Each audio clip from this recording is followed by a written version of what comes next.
Men sizga aytsam, qandli diabeti bor bemorlarning har 3tasidan 2tasi yil davomida qondagi qand miqdorining turlicha bo'lishiga, ya'ni ko'tarilishiga, tushishiga, ko'tarilishi, tushishiga olib keladi. Bu narsa yillar davomida bu bemorlarda keyinchalik ko'z asoratlari, yurak asoratlari, oyoq asoratlari keltirib chiqarish haqida bilasizmi? Eng muhimi shundaki, bu bemorlar parhez qiladi, sport qiladi va o'z vaqtida dorilarni ham ichishadi. Lekin qondagi qand miqdori normaga kelmaydi. Normaga kelsa ham juda oz vaqtida va oz vaqtdan keyin yana sahrni o'sha eski holatga ko'tarilishiga olib keladi. Bu ya'ni ko'pchilik sahrni diabetda noto'g'ri tushuncha bor. Ya'ni bu aynan o'sha nazariyalar bo'yicha ishlash. Yo'q, qandli diabetda nazariyadan tashqari bemorlarda amaliy ko'nikmalar bo'lishi kerak va tizim bo'lishi kerak. Albatta, mana shu tizim orqali qandli diabetni normaga olib kelish mumkin. Bugun sizlarga aynan qandli diabetda 3ta asosiy tizim haqida gaplashamiz. Mana shu tizim sizda qandli diabetingizni normada ushlashiga 100% kafolat beradi. Mana shu 3ta tizim orqali bemorlarda ishlatganimda 10 mingdan ortiq bemorlarda ko'pchilikda sog'ayish remissiya fazasiga erishilganligi kuzatilgan. Videoni oxirigacha ko'ring. Bu 3ta tizim sizga juda ham kerakli bo'lgan va bu 3ta tizim haqida sizga vrachlar tarafida aytilmagan va bu tizim sizdagi sahr miqdoriga juda kuchli ta'sir qiladigan faktorlar hisoblanadi. Siz ehtimol bu videoni ko'ryapsiz.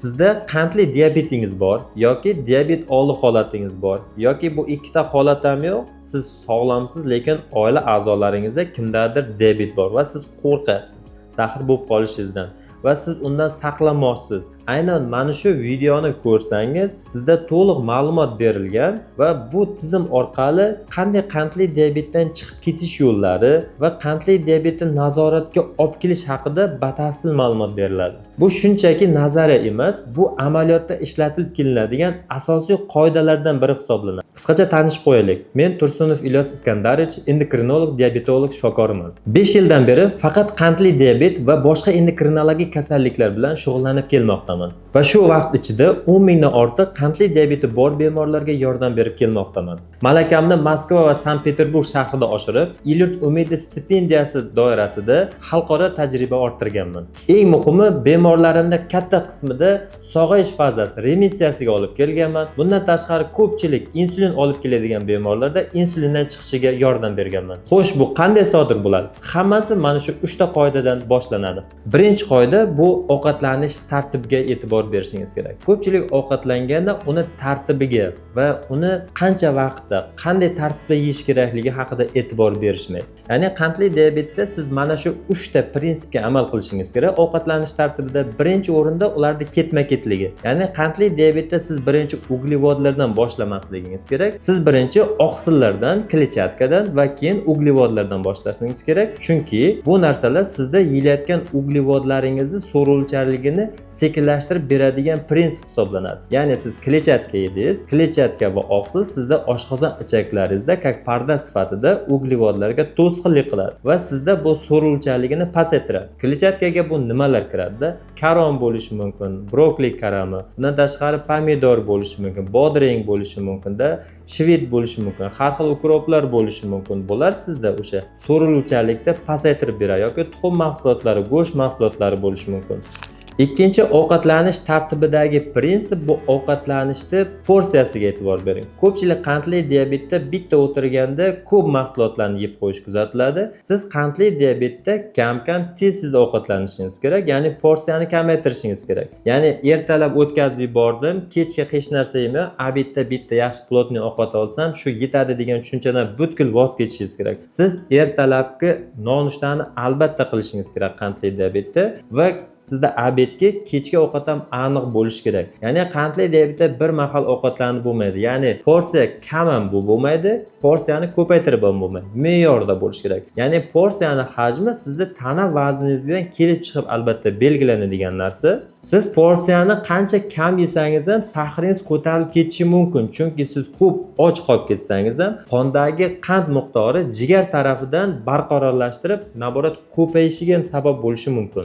Uchinchisi, qandli diabetda ba'zi bir mahsulotlarni umuman iste'mol qilish mumkin emas. Siz mahsulotni tanlaganingizda albatta etiketkasiga e'tibor bering. Men ko'pchilik bemorlarga aytaman, mahsulot olganingizda uni tarkibini albatta o'qib chiqing. Chunki uni o'qiganingizda u yerda sizda uglevodlar yoziladi. Uglevodlarning miqdori ko'pmi? Demak, siz bu mahsulotni olmaganingiz ma'qul. Bundan tashqari ba'zi bir o'sha qo'shimcha mahsulotlar bor qandli diabetda. Sharbatlar bo'lishi mumkin, soklar bo'lishi mumkin, souslar bo'lishi mumkin. Bularning tarkibida ham har xil o'sha uglevodlar qo'shilgan qo'shimchalar bor va bular sizda o'sha sahrni ko'tarishiga olib kelishi mumkin.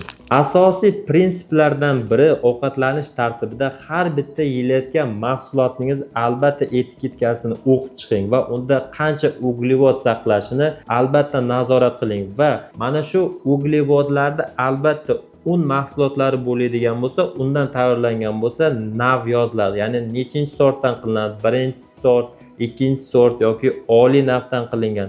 Albatta mana shunga e'tibor berishingiz kerak. Chunki bu undan tayyorlangan mahsulot sizda tezda uglevodlar glyukozaga aylanib, sahringizni ko'tarilishiga olib keladi. Ya'ni qandli diabetda mumkin deb yozilgan ba'zi bir mahsulotlar ham bu kavichka ichidagi ba'zi bir mahsulotlar aynan o'sha uglevodlari ko'p. Va bular sizda oddiy shakarga aylanib sahringizni ko'tarishi mumkin. Siz bunga aldanib qolmang. Albatta etiketkasiga e'tibor bering. Va bundan tashqari mana shu siz mahsulotlarni yedingiz, yegandan keyin albatta siz sahringizni o'lchashingiz kerak. Sizni sahringizga ta'sir qilyaptimi? Demak bu nima yozilishidan qat'iy nazar sizni sahringizga ta'sir qildimi? Demak buni cheklashingiz kerak. Ya'ni diabetda mumkin, diabetni ko'tarmaydigan mahsulot deb yozildi. Misol uchun siz yedingiz, sahringiz ko'tarildi. Demak bu tarkibidagi etiketkasiga yolg'on ma'lumot berilgan. Mana shu yolg'onga siz aldanib yuribsiz. Qandli diabetga chalingan bemorlar ovqatlanish tartibini, harakatni va ichib yuradigan dozalarni to'g'ri dozalashni o'rgansa, albatta oddiy sog'lom odamdek uzoq yillar davomida yashashi mumkin. Lekin ko'pchilik bemorlar qandli diabet aslida qanday kasallik ekanligini, nima yeyish kerakligini va sahrni o'lchaganda chiqadigan ko'rsatkichlar aslida nimani anglatishligini bilmasligi oqibatida kasallikni har xil asoratlarini keltirib chiqarib o'tkazib yuborishi mumkin. Shuning uchun men Tursunov Ilyos Iskandarovich xalqaro tajribaga ega endokrinolog sizlar uchun qandli diabetni anglash kursini tashkil etdim.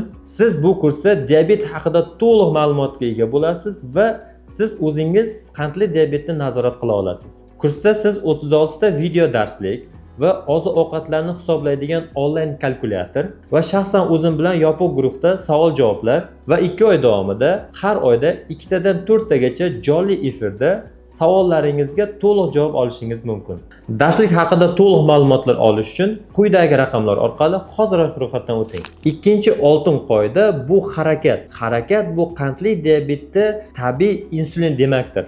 Ya'ni siz agar qandli diabetda doimo harakatda bo'ladigan bo'lsangiz, sizdagi mushak hujayralari qondagi qand miqdoringizni juda ham yaxshi o'zlashtirib, qondagi shakar miqdorini tushiradigan eng kuchli insulinlardan biri hisoblanadi. Ya'ni harakat bu tabiiy insulin desak ham bo'ladi.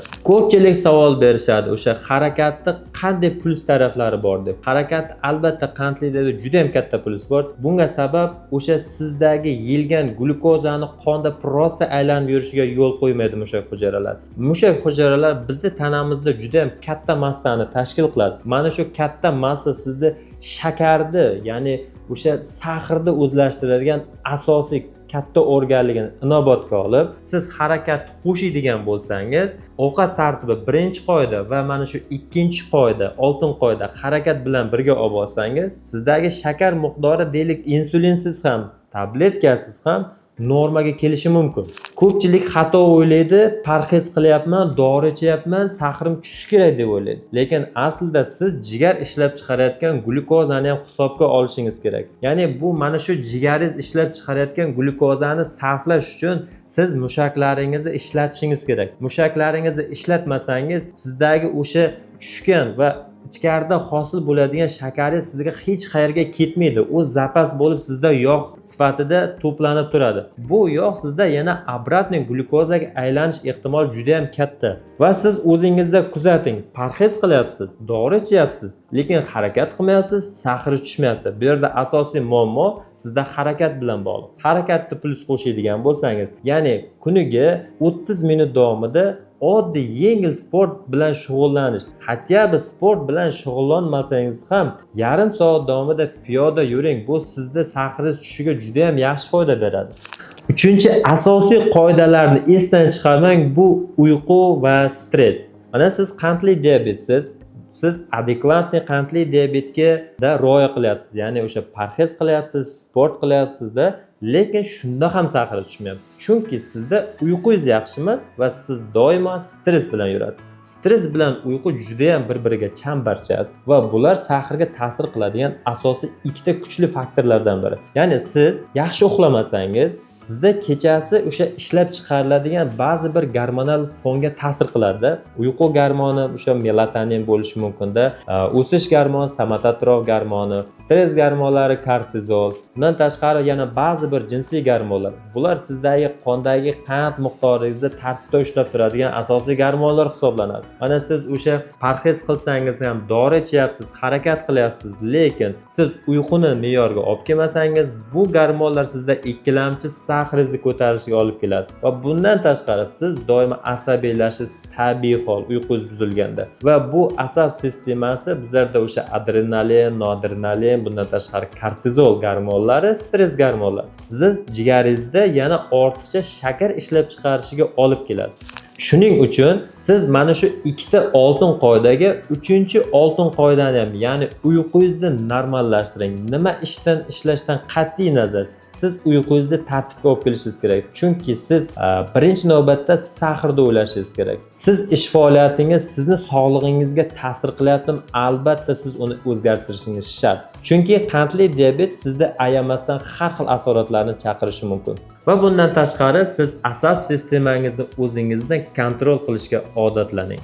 Xulosa shuki, siz yuqoridagi 3 ta oltin qoidaga amal qilib, sahrni diabetda amaliyotda ishlatiladigan eng asosiy qoidalarni mana bugun bilib oldingiz va mana shu qoidalarga, mana shu oltin o'sha prinsiplarga harakat qilishga doimo o'zingizni undang. Agar sizga videomiz yoqqan bo'lsa, like bosing va sahifamizga obuna bo'lish esdan chiqmasin. Bu videoni qandli diabeti bor bo'lgan tanishlaringizga yuborib qo'ying va bu video albatta asqotadi. Keyingi videolarda uchrashguncha xayr salomat bo'ling.